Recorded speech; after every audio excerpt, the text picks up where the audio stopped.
common mistake people make or misconception about finances?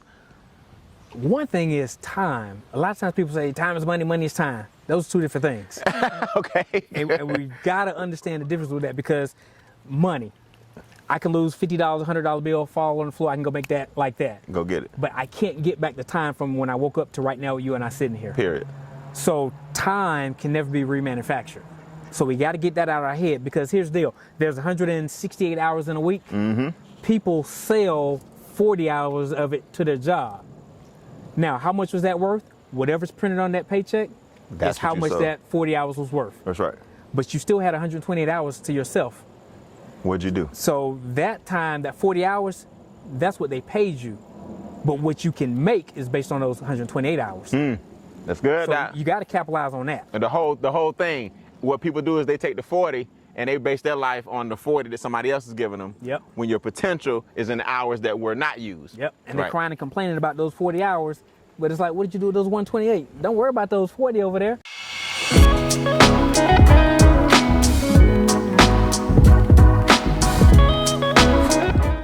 It's a great day to change lives. Welcome to another episode of the Instincts Pondcast. I'm Brian M. Bean here at Bean Acres, and you wouldn't believe who I got in the building. I met this man about a month ago, saw him on national television and said, hey, you got to come to the Instincts Pondcast. Dr. Harris, welcome to the Instincts Pondcast, man. Hey, man, thank you for having me, man. This is a beautiful facility. I appreciate it. I appreciate it, man. I appreciate it. I like to call this my office. You know what I mean? Every day I come out here to the office, man, and meet people like yourself who inspire me, inspire countless numbers of other individuals. And we got a special guest we're going to bring up in a second. Absolutely. All right, man. This is the first time this has happened. This is my second time on the new set, but it's the first time I'm going to have 3 guests at one time, and he's deserving. All right, I appreciate it, man. So listen, we always start off a little strong on the show. Okay. Right? Our first question is always, you know, we look to inspire people. We look to show people that we've not always had ponds, and you haven't always been on TV, and we haven't always had courses.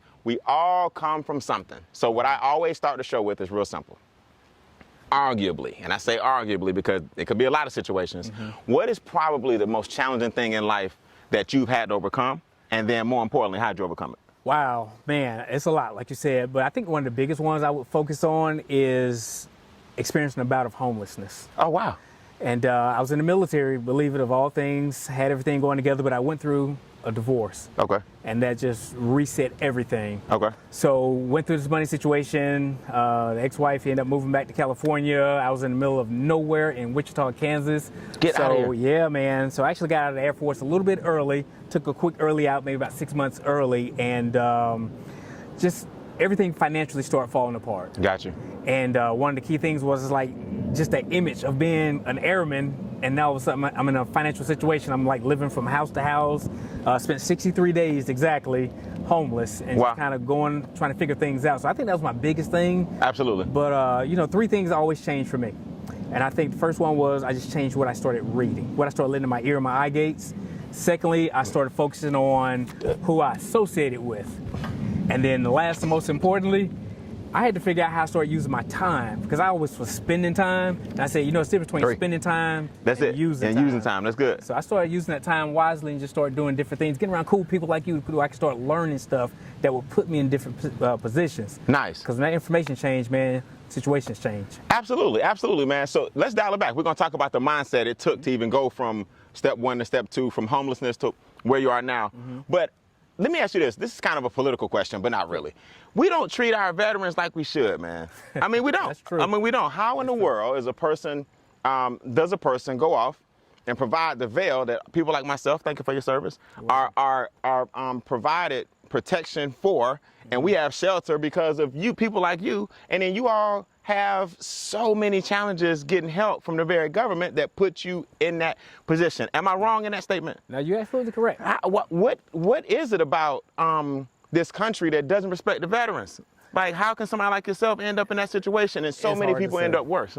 Yeah, it's really hard to say because most of the time, you know, I have a background in law enforcement. So I would talk to a lot of homeless people and you'll find that so many of them are vets. Really? And, you know, I just talked to them, see how did you get in this situation? And it's just so many different ways, whether it was just an unfortunate turn in their careers.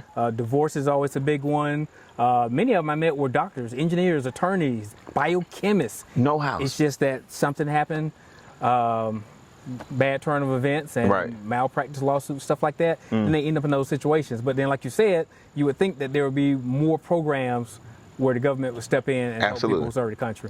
We got the biggest checking account in the world, the bank, but we got this big old bank and this book full of money. Yeah. And I just think in that regard, we don't allocate it to enough people. And you know, it's this time to really acknowledge that, say it, face it. You have so many people that fought for this country and they come home and they're in a worse situation. Yeah. So before we tackle that, so when we say homeless, Doc, I actually had opportunity to go in, here in Atlanta, there's a highway called I-20. You can look under I-20, you see a bridge, and we actually went and bought food, and we actually went in to different tents and fed professional people. What made me think about it is what you just said. These guys were in the woods, Doc, they're reading.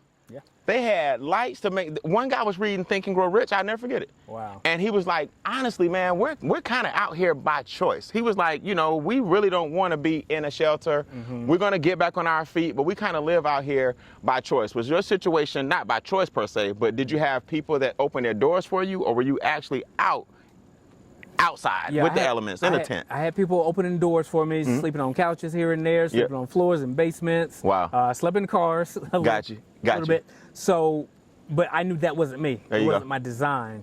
So I just grabbed myself from the bootstrap and just really focused and just honed in what I needed to do and position myself where I can get back on my feet. Now, one thing about that too was my parents never knew about this. Really? The whole time. You didn't ask, you felt like you didn't want to go that route for help? Didn't want to go that route, just say, I'll figure this thing out. You know, I grew up both of my parents in the household, married 53 years, so I didn't want to break from the norm. Got you. You know, we had, I come from, my son, he'll be 7th generation dad in the house, and that's a rarity. Yes, it is. But I just wanted to be in a position where I wanted to get back on my feet. I didn't tell my dad, he didn't find this out until about maybe 3 years ago. Really? Yeah. Was he like, boy, why you ain't call us? He did. He was like, but I'm glad that you got yourself out and figured it out, and he knew that I would. So let's talk breakthroughs. There's somebody watching right now that's on somebody's sofa. Somebody watching right now that may be on their phone, living in their car. What was the aha moment or breakthrough for you? Like, okay, this thing is starting to turn. Did somebody offer you a job? Did you find a hustle that got you some money, that eventually got you an apartment, that eventually got you to a house? What were like 3 breakthroughs that made you say, okay, this thing is starting to turn? Because people need to know the signs that when you see a sign, recognize it. Got it. Right. What was the sign for you? I moved back to Atlanta first. That was the first breakthrough. I was back on my home turf. Okay, good. I had a guy who offered me a job. I was working at Golden Flake Potato Chip Company. Okay. I don't think they still exist anymore. But I was a delivery route driver. And I was like, okay, this is good. And what I really liked about that, Brian, is that it gave me time. Okay.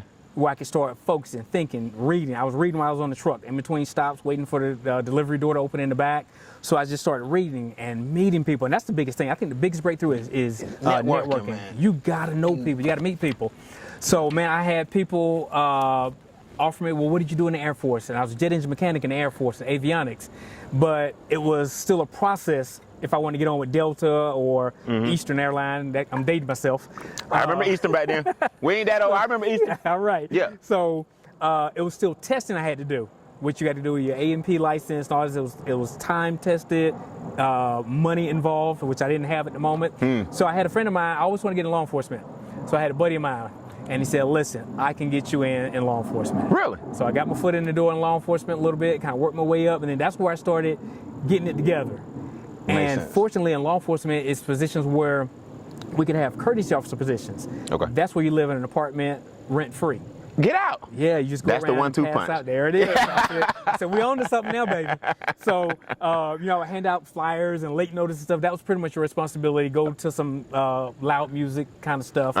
And you earn your keep that way. So I started saving my money up, And because rent is not a problem. right. When you get hired, housing is part of it. That's right. Really? That's it. As a at this point, a full-fledged police officer, or you just saying taking care of ordinances and they put you I'm on? a full-fledged police officer. Okay. Worked my way up. Started off at MARTA Police, which was the transit police here, and then I worked my way up. Ended up going to the Cobb County Sheriff's Office, and that's when I got in the big boy club. Then I got you. I got you. You know, kicking in doors for a living. But I found out my first week on my own in policing.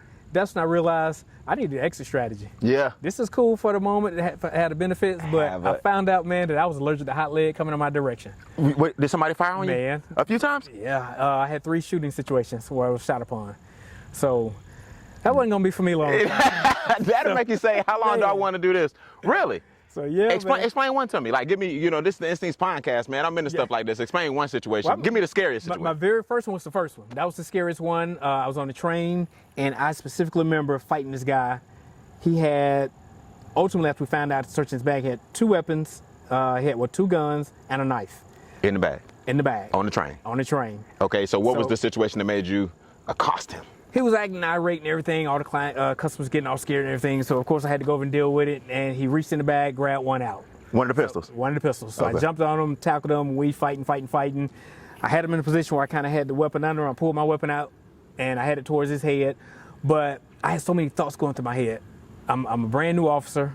I'm a black male. If I pull. And in law enforcement, this probably won't look good in my favor. Yeah. So I was like, okay, figure this thing out. I said, reholster, keep fighting. Just keep fighting. I'm trying to call for help at the same time. But I was on the train, so every time the train pulled into the next station, I'm thinking my backup was going to be there when the door opened. Nobody. Wasn't there.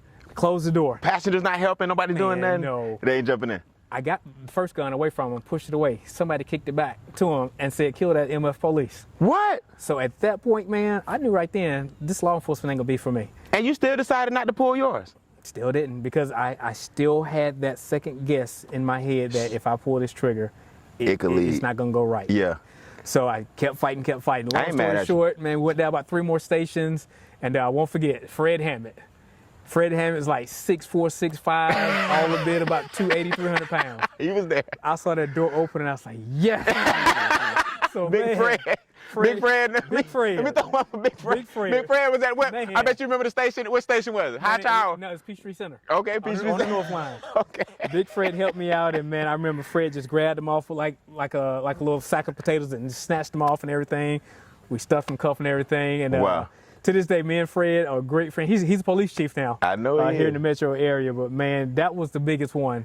The breakthrough where I said I got to start doing something different now. I got to look for that exit strategy. And I met another one, but his name is Jeff. Okay. Jeff was in policing too, but Jeff drove a little differently. He didn't drive like police. I was like, we're not riding like that. Right. And we're also not living like that either. What you mean? On our salary. Okay. So okay. He's driving quite differently. Got you. So I said, Jeff, how you driving that nice Benz? And he just kind of put me off. He said, I'll let you know. So he just kept putting me off and everything. And one day I just kept bugging. It was like 3 months later. He said, all right, man, I'll tell you. He said, I'm in the real estate game. On the side. I said, I knew it was something. I was hoping to win something else. No, it was all legit, man. Okay. All legit. These police officers get caught up. I'm like, Jeff, what you doing? It's a lot of it out there, though. Okay, so he was legit. Yeah, he was real legit, estate. man. So he said, listen, this is what I'm gonna recommend for you. He said, look into home inspection. I said, what's that? He said, it's a process where an inspector come in and look at the whole house before a person buys it. Absolutely. He said, and this was in 1996, 97. He said, right now, man, the going rate is like $300 to do an inspection. Okay. I said, really? So a lot of officers were doing like part-time jobs and everything, like working in grocery stores and banks and stuff like that, making like $20, $25 an hour. And then I found out the home inspection only took about an hour and a half to 2 hours, and I'm making $300. Man, come on. The mathematics don't lie. That's right. So I said, okay, let's do that. So I started my side business doing that, and everything started doing very well. And then I noticed Jeff started driving different again. I said, okay, Jeff, tell me some more now. Yeah. So man, Jeff said, listen, get your real estate license. That was my major breakthrough. I got to the point then where I was making in one real estate deal what I was making all month, 2 months in law on the salary, yeah. So I just held on to what I was doing. I did that for like 6 months, met my income with the sheriff's department. Then about another month and a half later, I doubled my income in about 6 to 8 weeks. Are we selling it or we investing? Yeah, I was selling. You selling real estate? Okay, yeah, for sure. The commissions, you can't beat it. Right. Yeah. So I was selling. and doing home inspection. And the home inspections, man, they got to the point where I was doing like an inspection every single day. Oh, wow. That's 3 to 4, 3 to 5. Yep. Yeah. So now you're talking about 5, 6, 7 inspections at $300 a pop. For the week. For the week. Yeah, that's good. And then I got to the point where the market was really, really good in the late 90s, early 2000s. Absolutely. Man, I got to the point where I was doing 2 and 3 a day. Closing 4 deals? times a day. Inspections. Inspections. Okay, got you. I got you. More than just one a day. Right. Right. Ain't nobody shooting at us. Right. Nobody shooting at us, man. Right. And most of that was cash. Get out. So it's cash and carry. Mm-hmm. And then I had my real estate closings where I was closing like 2 or 3 a month systematically. So I tripled my income in like the first year, like 9 months. And at that time, the sheriff, he told me, he said, Harris, I know what you're doing. He said, now, if you don't leave in the next 3 months, I'm going to fire you. Because you're doing you don't need to be here. Yeah. You outgrew the position. He said, well, it's good that he had that kind of, he wasn't hating. Right. Yeah. Shout out to the people that want to support you that don't hate you, man. Yeah, man. He saw the vision. He did. Yeah. So that's when I got out there on my own, man, and just started really hitting it, let the job go, and never looked back. That was in 2001. So I hadn't had a job since. Now, wow, over 20 years. Yep. Now let's talk about it. I met you, shout out to my boy Jimmy Slayton, who's on the set today. I met you because Jimmy Slayton turned me on to a television show that you and our surprise guest today, your son, were actually featured on, and you were talking my language, and we met probably in person and had lunch 3 days later. Right. That's how much in tune I was in what you were saying. You've been on this path of economic empowerment, financial literacy, whatever you want to call cleaning up your household when it comes to money. What made you so passionate about showing people the game? I call it pulling back the curtain, right? In our organization, Extra Digit, we call it, we pull back the curtains and show you the rules of the wealthy. What do you call it, what you're doing for the people, and why is that so important to you?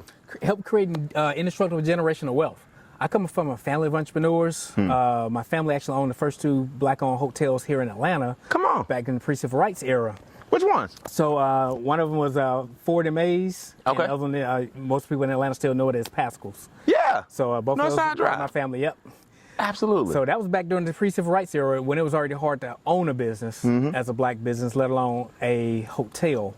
Because back then that was when the Chitlin circuit was really popping, and a lot of the entertainers, if they couldn't stay in a hotel, they had to stay in their cars. Yeah. And the white hotels wouldn't let them stay there, so they had to stay in those 2 hotels primarily. And my other uncle, Ford, he owned the first and only black-owned taxi service also. Get out. During that time. So both my parents owned companies growing up. So I don't come far from entrepreneurial apple tree, if you will. Already.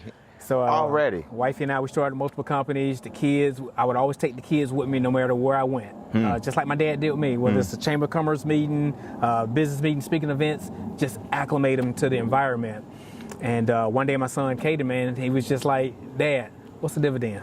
What's an asset? What's the rate of return? What's this? What's that? And I was like, okay, the boy paying attention. He listening. He paying attention. Yes. So I just kept bringing him everything. So he said, listen, I want to be able to create a way that I can teach kids my age about what you teach adults your age. Makes sense. And make it in a fun and interactive way. Okay. So he started his company when he was 7. He started with the financial flashcards. He would teach kids about financial literacy. Okay. Just like the cards we had in school. So it had like the word on one side. Maybe something like it had the like word, this. the definition. Simple. Yep. And then he started writing books and everything. Then and I let him tell his part of the story about where his company is now. Yeah. But man, that was always the goal. And the same thing with my daughter. She runs a very successful company too. She has her own multivitamin line. She also has her own line of African-American baby dolls. Nice. Because she went into stores and she's like, man, you know what? These baby dolls don't look like us. And if they are black, they got like crazy buffoonery lips and we gotta have eyes representation. and they don't represent us. Absolutely. So she said, I want one like me. Nice. I want pretty eyes, pretty hair, beautiful skin, different skin textures, because we come in so many hues of skin. That's right. And so she did that, and that helps bring comfort to a lot of girls when they see the image developing. Yes. So that was important, man. So that's my whole aim. So it's in your blood. It's in there. It's in your blood. All the way from the first black-owned taxi company, the first black-owned hotel here. That's amazing, man. You come from great lineage, and you're keeping that going, and you're gonna see that here in a second, everybody. You're gonna see in a second how he's keeping it going. Why do you think our community runs from the topic of finances, right? Is it a shame? Is it embarrassing? Our parents used to tell us, don't worry about how much such cost. Well, not yours, and really not mine either. But some parents say, they don't even talk about money to the children. It's a topic that's grown folks' business. Like taboo. It's taboo. Why do you think we run from the topic? One of the things, I think everything comes down to mindset. We have scarcity mentality and abundant mentality. Abundant is our birthright. But so many people hone in on that scarcity mentality. So it's kind of like, and you can finish this sentence for me. Close that door because you're letting out all the good. Air.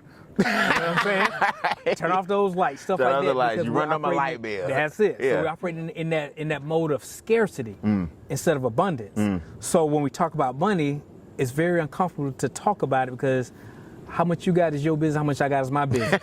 But in other communities, they talk about it. They talk about it. They right. talk about it. It's like, hey, listen, I make this much, I make that much. How can I help you? I remember I went to a real estate conference. I was 27 years old. I was 27, I made my first 6 figures. And I went into this event and everything, like feeling good about myself, only person looking like me. So this guy came up to me, hey, how much you making? I said, man, I make 6 figures a year. And he just burst out laughing. I'm talking about belly laughing, folded over. And I looked at him and I was like, What's up? what's up? I was like, I do make 6 figures a year. And he stopped, just stopped laughing and put his hand on my shoulder and he said, listen, I'm not laughing that you make 6 figures. I'm laughing that it took you a whole year to do it. That was a wake-up call. Wow. And he was the one to get me into the mentality. He said, listen, it's just as easy to make $80,000 in a month than it is a year. It's just as easy to make the same $80,000 in a week than it is a month. Yep. A day, In a week. then a week, and an hour, then a day. within a day. Absolutely. And I was like, okay, I got it now. Now I see where you're going with it. So in our community, we're not taught finances. And then when we talk about stuff like that, we talk about extrapolated numbers like that. The first thing is like, man, going out here with all that. It's a scam. It's a scam. It's a scam. It's a scam. It can't be real. But until you stretch your mind, it's like a rubber band. When we stretch that rubber band, you let it go, it never goes back to its original dimension. Absolutely. So once your mind is stretched and you can see what you can do and you're exposed to different stuff, you know what I'm saying? So people wouldn't think that they can have a home, a property with a lake like this on it. Absolutely. Oh man, no, you got to be doing something illegal. I'm showing them every day. You see what I'm saying? Every episode. So in our community, we got to get to the point where this is everyday conversation. Conversation and knowledge. Yeah, and it's not far-fetched. And we're actually holding each other accountable like, well, so when are you going to double size of this lake? Right, that's right. That's right. When are you Don't going to stop do it. this? When are you going to do that? You know what I'm saying? Correct. To where we continue to grow each other. So I think that's the biggest thing as a community. We got to get to that point, and then that's when the whole community flourishes. So let's drop some knowledge. Here we go. Here we go. If you had to give me 3 to 5 financial facts that the average person, and this is not to insult anybody's intelligence. Some of you guys watching may know this. Some of you guys, it may be a wake-up call. Give me 3 to 5 facts that, or steps that a person can make to improve their income or cash flow. Because people think cash flow and income is the same. It's really not. I tell people all the time, your cash flow is how long your money stays with you. Your income is how much money you make. People don't focus on cash flow. What are 3 to 5 things a person can do to improve either one? Gotcha. One of the things is credit. That's always big. In our community, again, you remember growing up, I was here, everybody say, man, I got the electric bill in Pookie's name over here, switch off. But we got to hone in on that credit. We got to understand credit, know how to leverage it. Because a lot of people in our community, we thought credit was a bad thing growing up. But credit is a great thing, and we always will say cash is king. Yeah, cash is king, but credit is even better when you can use other people's money. That's right. So when we master that credit game and understand, don't max out the card. Don't even go to 30%. It's an 8% algorithm when it comes to credit. When you stay right in that 8%, that credit score just keeps going up and keeps going up and keeps going up. With the credit score, we gotta start putting our kids as authorized users on our credit. Now they can start off with a head start. Ride it out, that's it. Second thing I'm gonna recommend to do is get LLCs for your kids by the age of 12. And if not just for the kid, at least have an LLC for the family. Here's why it's important for the kid to have an LLC by the time they're 12 years old. Because it starts the season. So when they're 16 years old, that's 4 years of season. They've been in business. Which means the business credit also increased. Now they're 16 years old and they're in a position where they can now leverage and take down real estate. Makes sense. Start doing real estate deals because they did. through your LLC at 16. Because you started at 12, the business is not young. Right. Even though they weren't necessarily an active participant on the books, the LLC has been established at least 4 years. That's right. Now you give them another head start. Yep. All right, so we got take advantage of credit and leverage it. We got start your children off with LLCs early to get business credit. Yep. Okay. Number 3, good tip. Number 3, get involved in private family banking or infinite banking. You got to leverage life insurance. See, here's the deal. Life insurance is for that. It's for your life. Not your death. It's not your death. Right. So you're in a position where you can leverage using money off of that policy your whole life. The cool thing about it, if you don't decide you don't want to pay it back, no big deal. It just comes off on the death benefit at the end. So the death benefit, that's just a caveat. That's like, oh, that's pretty sweet. They're going to give me some money when I die. Correct. But you're able to use that policy the whole life of the child's policy. And the thing about it is, as kids come into the family, when they're born, get a policy on them. Every brand new person, policy. Get as many policies as possible on everybody that comes into the family. Because like our kids, they got certain policies with this one company. We got them $50,000 policies. So when they turn 18, it automatically doubles. Oh, wow. And we're paying like $55 a month or whatever. Premium's so small because they're so young. Yeah. You know what I mean? You west around and wait to do this when you get older. And then you got a big Then one. their risk is higher. Yep. In the eyes of the underwriter. Yep. Makes sense. Okay, makes sense. So when you get those babies' policies when they're coming out the womb, you talk about $5 to $7 policies. But the cool thing about it, when they turn 18, they're locked in right there. At that rate. At that rate. Yep. So now they're 45 years old, still paying $7 if they still want to pay into it. They don't have to pay into it, but if they do, just imagine the type of income they can amass. Yep. They see, because people look at it like, oh, you taking advantage. We're not saying you want something to happen. See, this is the mentality. You know, you're putting policies on all these people so you can get rich when something happen. No, I'm putting policies on these people so I can get rich if something don't happen. There you go. You know what I mean? And it's just that's it right there. It's called, I like that. It's called life insurance, not death insurance. That's it. You know, so let's take advantage. Absolutely. So that was at least three. That was amazing, man. 3 common mistakes most people make when it comes to money. Yeah. What are 3 things? Let's reverse it. Let's tell some people what they may need to look at redoing or stop doing when it comes to their finances. Number 1, what would you say a common mistake people make or misconception about finances? One thing is time. A lot of times people say time is money, money is time. Those are 2 different things. Okay. And we got to understand the difference with that, because money, I can lose $50, $100 bill, fall on the floor, I can go make that like that. Go get it. But I can't get back the time from when I woke up to right now with you and I sitting here. Period. So time can never be remanufactured. So we got to get that out of our head, because here's the deal. There's 168 hours in a week. People sell 40 hours of it to their job. Now, how much was that worth? Whatever's printed on that paycheck, that's how much that 40 hours was worth. That's right. But you still had 128 hours to yourself. What'd you do? So that time, that 40 hours, that's what they paid you. But what you can make is based on those 128 hours. That's good. So you got to capitalize on that. And the whole thing, what people do is they take the 40 and they base their life on the 40 that somebody else is giving them. Yep. When your potential is in the hours that were not used. Yep. And they're crying and complaining about those 40 hours, but it's like, what did you do with those 128? Don't worry about those 40 over there. Make something happen with that. And that's what I did when I was at the sheriff's department, man. Yeah. I would be driving inmates, going from county to county, all across the state of Georgia. And I told the guy in the back, I said, hey, when the light turned, tap the window. I'm reading a book. So I'm reading like a paragraph. Tap, tap, tap. All right, appreciate it. Go to the next one. You maximizing the brakes at the stoplight, man. So by the time I got back to my county, man, I done read like 5 chapters. Yeah, for sure. And so again, we got to maximize that time and understand the time expenditure versus the money. So that's one of the main things we gotta focus on. Nice. Okay. Yeah. Common mistake number 2, financially, is it budgeting? Is it savings versus investing? Is it never investing? What's a common mistake people make that you see people? If you could correct one thing and say, guys, y'all need to stop doing this. Gotcha. Let's talk about investing. A lot of times in our community, we got to get out of brands. If the brand isn't your family brand, you might want to give it a second thought. I just wear basic pants. Hey, these some Walmart jeans right here. They probably Wranglers if they even got a name to it. Yeah. My shoes, just some shoes. I like the shoes. They ain't no particular brand. But most importantly, you're always going to see this on my chest and on my head, which is my own brand. So that's one of the things we got to focus on. You got to where the brand is going to pay you.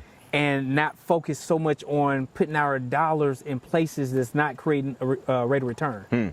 So we got to have a return on investment on it. So collectively as a community, I would suggest that people allocate their money in places where they can invest it where it's going to make money. Okay. And don't be afraid to invest. Because I think a lot of times people think investing is risky. Not investing is risky. Not investing is more risky. So you got to get to the point where it's like, hey, you got to be willing to put it out there. And I have what's called a internal risk index factor. Okay, what does that? Explain that. It's common sense and a little gut feeling mixed together, and that's how I decide if I'm gonna do something. So what I do is if I say, hey, look at the worst case scenario. What's the worst thing that can happen if I do this? If I can live with that outcome, I'm gonna go for it. You good. If I'm like, I just can't live without him, Brian. Don't do it. I'm not gonna do it. So that's my internal risk index factor. A little bit of common sense and a bit of the gut. And then let those two kind of play it out, and you'll know if it's done, if it's good. If it's good or not.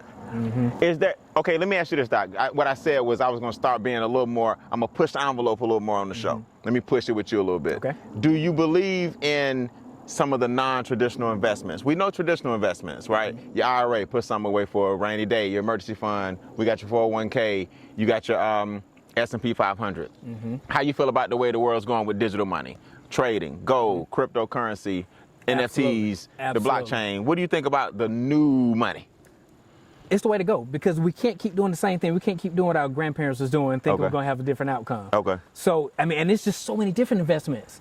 I'm going to tell you some real unorthodox investments that make some good money. Everybody in real estate wanted to get into the flipping houses and everything.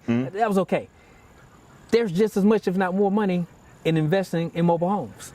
True. Because watch this. This is true. In real estate, you got to qualify for the property. Right. Mobile homes is like buying a house. I mean, buying a car. It's just a tag and title thing. Yeah. So with that, with the same, let's say $50,000 that you invested in a real estate holding, one roof, well, if something happened to that, it catches on fire, it's destroyed or damage or whatever. But you typically only got one tenant, and your immediate gross profit is going to be about $200 to $300 on average. Per month. Okay. So if you owe the bank $500, you're going to probably charge them $700, $800 tops. Anything more than that, they'll be like, look, I go get my own house. It's too much, right? So if the water, the furnace go out, that's $2,500. You just went in the hole for the whole year on that one property. At a house. Right. But that same $50,000, let's say you went over here and you bought 15 or 10 mobile home units, $5,000 a piece, $3,000 a piece. A lot of times you can actually get them free. Really? And I can tell you how to do that too. Okay. So now every one of your tenants, you're now making $300 to $400 per unit, but now you got 10 of those out there. So in the real estate game, there you go. With less headaches. There you go. Yeah. So in the real estate game, you would always hear people say, man, how many properties you got? It's not how many properties you got, it's how many doors you got. How many doors you got. Because you can have 50 properties all over the place, or you can have 50 doors under one roof called a hotel or an apartment building. Correct. But it's one property, but it's a million doors. There you go. We need to stop counting the inventory and count how many tenants are in this bad boy. Yeah, that's right. You know. So we got to start looking at money different. It's one thing to see a pile of money. I see it in so many different ways. Somebody says, man, look at all that money. I'm looking at it like, man, if I subdivide that money, this can go over here, that can go over there, then what this can do, what that can do, that's the way I see the process. Yes. That makes sense? Absolutely. So somebody look at this, man, I just see a cup of water. Man, I see a whole bunch of stuff. You know what I'm saying? It's our perception. That's it. Perspective. That's it. Absolutely. So those are three things I recommend, just kind of start changing the way we do things. We got to change the mindset. But like you said, with the digital money, man, don't get left behind. The blockchain. Three kind of people, man. Yeah. Those that make it happen. Those who watch it happen. Those wonder, man, what the hell just happened? What happened? Well, I ain't trying to be the last one. No, we ain't going to be the last one. We refuse, man. Well, listen, I'm going to bring up a special guest. I'm going to bring him up now. I'm going to let you introduce him. Okay. And then we're going to take a break and we're going to get him a chair. But I at least want him to come and stand right here so we can talk about how proud you got to be, man, of this young man. This is my first time meeting him physically, but just seeing him on TV, listening to how confident he was, how articulate he was, and how excited he was about this money game. Yes, I said, man, I got to meet you in the next 72 hours. And we met. We did. And welcome to Being Acres, man. Thank you, brother. Who is this young man? This is my man, Caden. Caden started his business when he was 7 years old. Come stand in the middle, man, just for now. We're gonna get you a chair. What's up, Caden? It's nice to meet you. It's nice to meet you, man. How you feel? Great, and yourself? I'm doing good. I love the way you just your presence, man. I felt it through the TV, and now I feel it even more, man. So take a look at this camera right here real quick. But your dad gonna brag on you. You gotta get used to this, man. It's gonna feel crazy, but just sit there and be great. Dad, what has this man accomplished, man? Why are you so proud of him? Man, I'm proud of Caden because he just took what I was just showing him anyway, just as a dad, just making sure he's equipped properly, and he just went on a whole nother level. And when we get him a chair, we're gonna let him tell. But Caden, his first 35 days in business with his bus that he's gonna talk about, he made $10K. In 1 month? In 1 month. Come on. 35 days. So, Come on, man. 5 figures a month. Your first. So, Did you ever envision? You had to envision that. Did it catch you by surprise? Or were you like, hey, I knew this was gonna happen? It did catch me by surprise because I was like 7 or 8 around that time, and I didn't think that I would be able to make that much money at that age. But now you're getting used to it. Yeah. All right, we're gonna talk about it, man. We're gonna talk about how you can inspire so many kids your age, and your dad is the most proud, and I'm probably the second, or next to mom. All right, we're gonna talk to you in a second. All right. Okay, cool. Stand by. I hate to interrupt, but we gotta take a break. I gotta pay some bills. This segment was sponsored by the Instincts Training Series. Do you guys know you are the highest form of intelligence watching this video? That means you're a human being. Well, God created other animals as well. There are millions of other species, and I teach you how to tap into your instincts by using what God gave them and their survival mechanisms so you can reach your full potential. Do me a big favor. Visit briannbean.com. That's briannbean.com for a glimpse and a free keynote into our Instincts Training Series, and I'll see you guys on the other side. Now enjoy the rest of the episode. So we back, man. We got a special guest in the building. Caden is actually the first individual I am interviewing this season as a 13-year-old entrepreneur. 12, actually. 12 years old, man. This man has been in business. I'm gonna let him tell you how many years. When did you start, Caden? I started my business 5 years ago when I was 7 years old. Okay, and let's talk about what kind of business that is. What is the business that you started? I started a financial literacy company. I started it because my sister had her own business. She sold her dolls, her lockets, and she even created her own vitamins. And I saw that she was making a lot of money from her business. So I had the idea to create my own business. And for the longest, I didn't know what I wanted my business to be about. And I would go to business meetings with my dad, and I would just always see that people were talking about financial literacy. But at that point, I didn't understand what financial literacy was. Okay. So I took it upon myself to learn about financial literacy and teach it to kids in a way that they could understand. Come on, man. Caden just know every time I throw one of these cards, man, that just means that you said something incredible. And some tell me I'm going to throw a lot of them.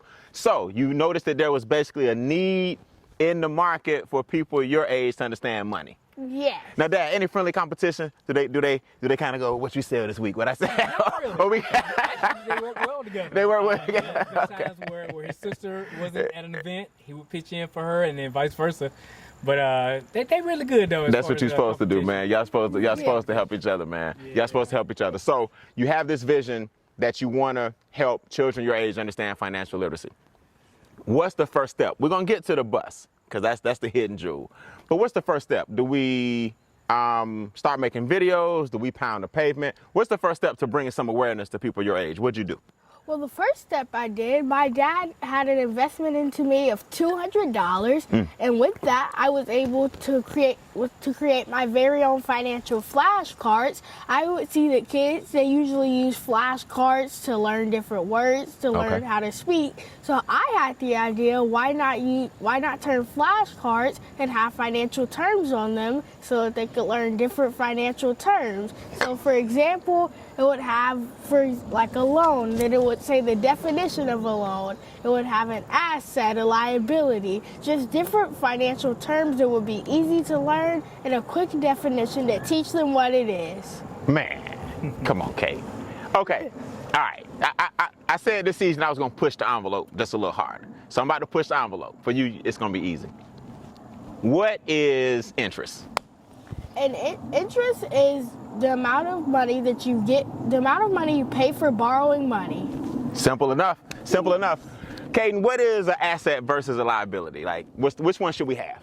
You will prefer to have an asset. An asset is something that puts money in your pocket, like property, owning.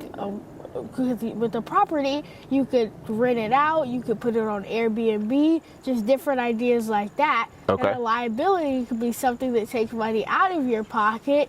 It could be things such as a car. It could be things such as a lion like this, because it's not something that Not making you no money. Yes.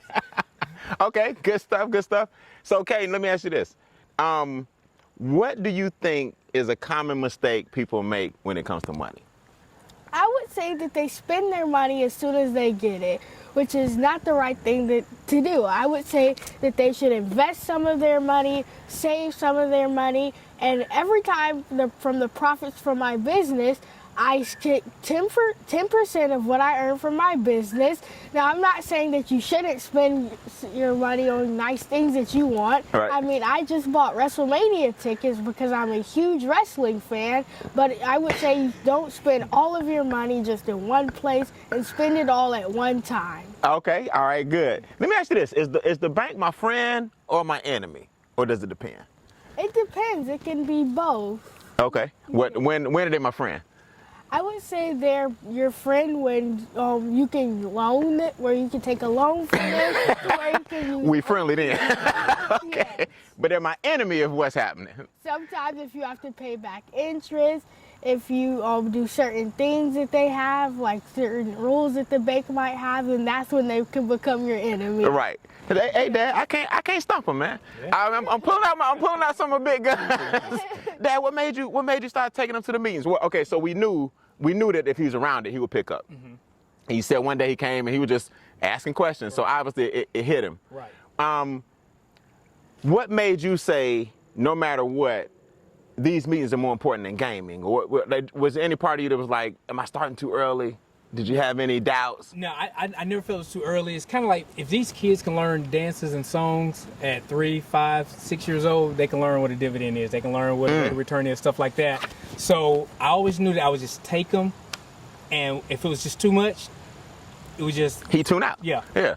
But I knew that things were still going to be retained. That's right. And it proved itself because he started kind of regurgitating it back and everything. So, he's still a kid every single night. We got a WWE wrestling match between him and I. And like you said, those WrestleMania tickets, he came to me a couple weeks ago and said, look, Dad, he said, what you got on your calendar for April 1st and 2nd? I said, nothing at the moment. Why? He's setting you up. He said, keep it clear. So he went and bought those tickets. And he got, I think tickets were what, like $1,300, $1,200, something like that? Yeah. You bought Dad a ticket? Yeah. Yes. What? It's in Los Angeles, so he said, I need somebody to take me. So he bought the plane ticket. He's getting the plane tickets, I think, this week, the Airbnb and all. So he's funding the whole trip. Come on, man. And Man, I thought I had it going on at his age. What was I doing in my life? And that's just to show, that's going to be part of his teaching content, to show kids how, look, I funded this whole trip for me and my dad by the things that I teach you guys in his courses. It works. Yeah. It works. Who's your favorite wrestler? My favorite wrestler is a wrestler named Daniel Bryan. Daniel Bryan. Okay. All right. I ain't gonna act like I know. I'm a little old. Okay. So you know, I'm still taking my vitamin C, my prayers, and Hulk Hogan. Okay. So we got a bus. Let's talk about the bus. What gave you the idea to have a full-fledged bus that you revamped and gutted and took this bad boy on tour? Why a bus? Well, me and my mom were just trying to brainstorm of different ideas that we could create for my business. We wanted a brand new big product that would pop and people would love it. And I would see that people were transforming buses into mobile homes, and I would see that they would be able to be on the road and still have a home inside of there. So I had the idea, why not turn a bus into a financial classroom? And I was able to find a bus for a really affordable price, which was $10,000. And I had a capital rise for my bus where I was able to create a mock bank, a mock grocery store, and a mock stock exchange. But with it, I did have to go through a lot of yeses and a lot of no's. People saying that they would do certain things and then I would never hear back from them. So, Welcome to business. yeah. Welcome to adulthood. Welcome to life, right? Yeah. Talk to some of the people, man. Even grown people can appreciate this. People say they're going to do something and they don't. People say they're going to come through and they wouldn't. But your dream was big enough not to let those no's and that rejection stop you. Did you ever get discouraged? Did you ever get down? Or was your vision so big you were like, whatever? Sometimes I was like, I would wonder, is this the right thing to do? And will people support the idea, my mission? And I just eventually went through with it, and I knew that every no I got, I was closer to another yes. Come on, Dad. Come on, man. Next thing we're going to do is launch a sales course. Okay? So, Caden, all right, there's always a moment where you got some doubt. We all do. There's always a moment where did I take on too much? Here being Acres, I say it every day. I'm like, boy, what you doing with this? Like, did you take on too much? And I have to refocus, get the deck expanded, get the tree houses, get the layout, get your amphitheater built. We always refocus. What was the moment that you said, okay, such and such came through? Was it your first grant? Was it your first loan? What was that big stamp that I'm doing the right thing? Was it somebody that you highly respected? I would say that it was me selling my products and seeing that people love the products, and they would come back to me. They would message me and say how much it helped them and their kids learn about financial literacy. So the customer satisfaction. Yes. Yes. Now, did you take that money, the profits from the cars, and flip it into the bus, or is that two separate entities? Well, I would sell my products over the years, and what I did, when I would create a product, I would, with the profits from me selling that product, I would create another product, and the second product I created was my activity book, and with the profits from that, I was able to create my very own financial flashcards. And I would keep recreating that process over and over, and throughout the years, I would still keep the products and still sell them, and I was able to purchase my bus, and with the capital raise of $50,000, I was able to create my very own financial bus. Did you say capital raise? Yes. Did you? He didn't say it cost. The capital raise, okay, so you actually had some people who believed in you enough to invest. Yes, I would go to head CEOs, and they wouldn't treat me as if I was just a kid who had a silly idea. They treated me as I was a businessman trying to fund a product, and they would invest. Some of them would invest $10,000, some would invest $5,000, and they all loved my idea. Wow. Okay, so let's go to the dark side for half a second. Did any of your friends or your friends' parents, were they not as optimistic as mom and dad? Did anybody try to talk you out of this? Sometimes some people would leave hate comments. They would say, how can a 12-year-old own a bus when I can't even pay my car? That's their problem. Yeah. That ain't your problem. And recently, when I bought my WrestleMania ticket, someone said, why are you spending all of your money on something like this and not putting it into your business? You don't know what percentage these tickets cost. Tell them this might be 1% of what you made this year. Let me tell you something, man. No, don't get me started. Anyways, let me hire me to be the person that replies to your comments. I promise you, they won't last long. All right, so before we go, let's talk about the bus. So we walk on. You guys got to see the bus, man. I saw it on TV. That's where I met these guys. You got to see the bus. When I walk on, Caden, what's my first station? First, when you walk on, the first thing you see coming up the stairs is a TV monitor behind the driver's seat. And when you first get on the bus, the first thing you'll most likely see is the produce section of my mock grocery store. Okay. I have a mock produce section. I have my own mock grocery store where it has an area where kids can learn their needs versus their wants. I have some cool custom items like Caden's orange juice, Caden's apple juice, Caden's Snickers, Caden's Gatorade, Caden's cheddar chips. So just some cool themed items like that. Also, so they got to cash out. Are they shop? So what are they learning at the grocery store? Needs versus wants. Yes. Are they given a budget, a few dollars to see if they can afford? Like, what's the goal? Yes, they're learning how to have a family budget. They have a budget of $40, and on the tablets, they will have to stay under that budget. So they'll check off all of the items that they don't want and keep all the items that they do need on the list. Got you. So they got tablets too? Yes. Man, how much? So when I get on the bus, how much do I have to start with? What I got to stay under? You have to stay under a budget of $40. Okay. And I also have my mock bank where kids will learn how to deposit and withdraw money, and also how to write checks. And and in their books, they'll have to choose a certain amount of money that they will write their parents. Some are stingy and say that they will give their parents $50, and some would say that they give their parents $1 billion. So it just depends. Yeah. All right. So I'm at the grocery store. I got to stay under my $40 budget. I got my tablet. If I go over, I got to take some stuff out. It's making me think about what's necessary. Yes. Okay. You know what inflation is? I do. What's inflation? Inflation is when the prices of goods and services increase. For example, gas prices have been one of the biggest things of inflation. Sometimes if you go to the store, you'll see some inflated items. And whenever you go to the dollar store, it's called the dollar store, but most of the things there aren't even a dollar. So we got to adjust for inflation. Yeah. And man, you doing it with a business. All right, so the next stop, I go by the mock grocery store.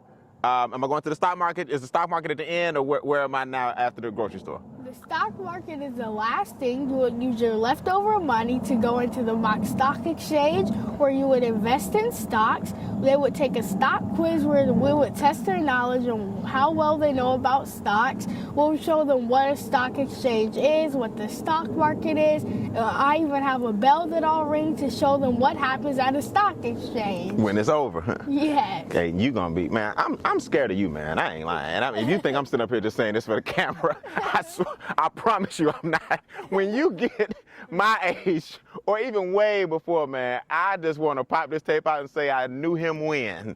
I knew him when. So I took you to the end real quick before we go, and we'll talk about where we can find you guys. I took you to the stock market, but there's something in the middle. The grocery store, then the stock market's at the end. What's in the middle? The mock bank. The bank.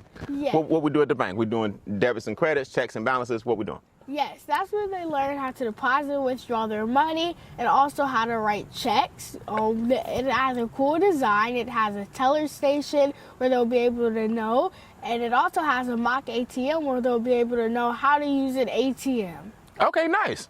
Now, what do you think about cryptocurrency and the blockchain? And are you into those kind of things? It's just the new currency of your generation. Well, I haven't gotten too deep into it, but I think that it is a great thing, and it's a new currency of being able to use money. Yeah, it's the technology is here to stay. It's just a matter of getting with the right people. Yeah. You know what I mean? Well, let me tell you, man, you made my day, man. You made my day. I'm so glad you came. I'm so glad Jimmy turned me on to the television show where I saw you. And I didn't know you would be here this fast, so I appreciate you. You could have been anywhere in the world. Thank you for having us. You're welcome, man. You're welcome. Can I come? When can I come to the bus? Anytime. Okay. All right. We need to do something, man, where we bring the bus here. Let's do it. And then we'll set something up for the kids to come by. Let's do it. That's what it's all about, man. Hey, where can we find you guys? Dad, let's talk about the apparel line. Let's talk about your social media platforms. Where can we find you? You can go to my LinkedIn, Caden Harris, my Facebook, Instagram, and YouTube, all at Caden Teaches, and my website, cadenteaches.com. Cadenteaches.com, LinkedIn, Caden Harris, and the other handles are what? Caden Teaches. Caden Teaches. Spell Caden. C-A-D-E-N. C-A-D-E-N. Yeah. Dad, we got the apparel line. We got some courses. What we got going on? Yep, we got everything. I'm everything. Sean J. Harris on all social media platforms.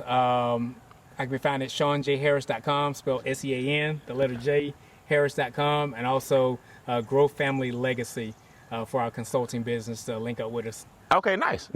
Now, this is crazy, but we didn't do the normal intake form.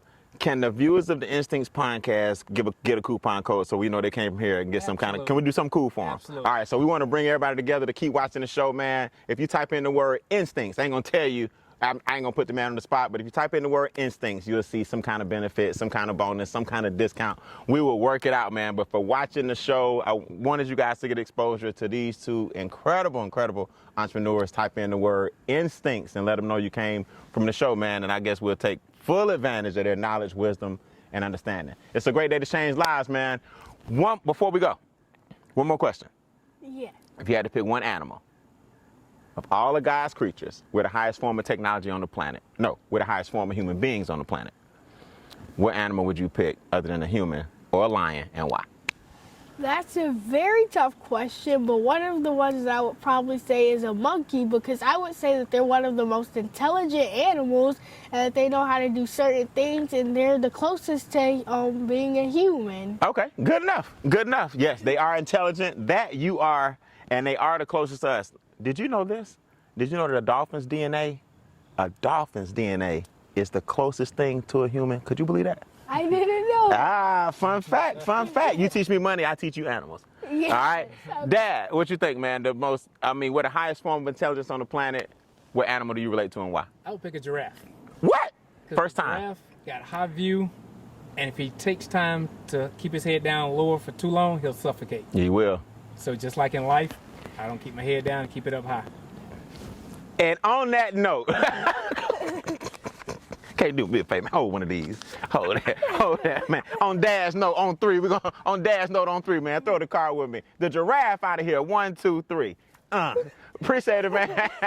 It's a great day to change lives. We'll see you guys on another episode of the Instincts Pondcast. Great stuff. And remember, if Caden can, you can too. Okay, let's go. I love it, man.